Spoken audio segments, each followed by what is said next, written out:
As the Phoenicia International Festival, The Voice, returns on August 5th through August 7th, the festival organizers are working to transform an old Wesleyan church on Main Street that closed during the COVID-19 pandemic into a community arts center.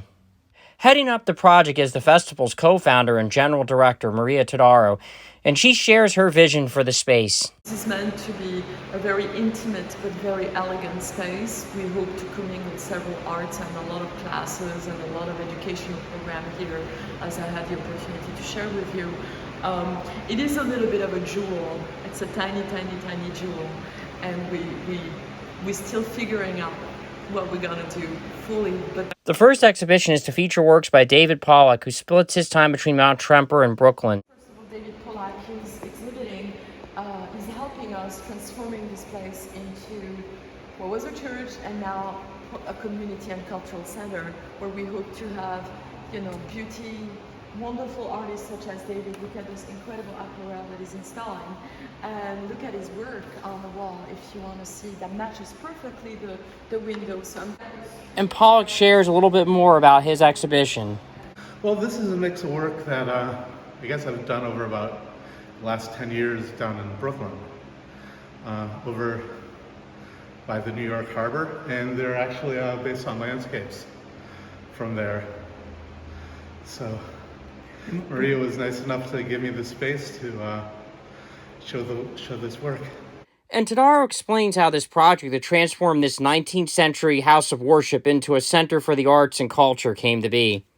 It all started with a grant that we received and a members item from Assemblyman Kevin Cahill. That was 5 years ago, and we could never find a perfect, suitable, home for the festival until the Wesleyan Church itself came to us and they said, "Look, we are intending to sell. Would you be interested?" And they wanted to sell to a non-for-profit. They wanted to.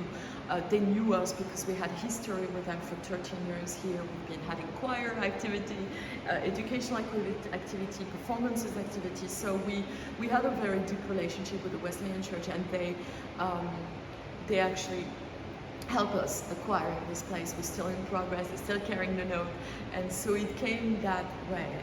And they were very excited about helping us continuing our vision. We had rented for 13 years a place on Main Street, and it kind of gives us a solid, ground to be planted in the community of owning our own place, caring for it. It was a good move to show that we're here to last, and we are part of this community 100%. And as they prepare to open the art space, possibly as soon as festival weekend, Todaro says the nonprofit is getting by with a lot of help from its friends. We have the great Adam Turba here helping us figuring, codes and things, which is important to do. And she notes there's a growing nationwide trend of adaptive reuse of old churches that have closed.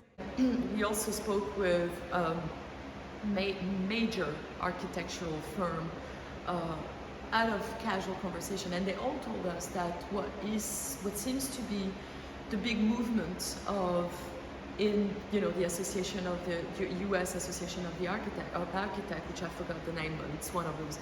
They told us that the new thing is actually the redemption of churches into cultural venue, and there is this huge movement of people, specifically in rural areas, that are trying to give a second life to churches, and based on the fact that many are abandoned, but also there is a stigmata of more hurt than good sometimes in the buildings and what religion has conveyed. And so there is this attempt to refocus the purpose of a building such as a church, in particular churches.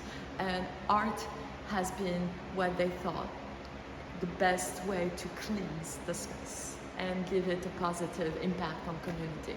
I thought that was an interesting perspective. It is not necessarily something I would have thought of, but it is exactly what we're doing. We are repurposing this historical building that was a place of worship, and now we are inspiring. Hopefully it will also be a place of inspiration through art. In Phoenicia, Brian Hubert for the Daily Freeman.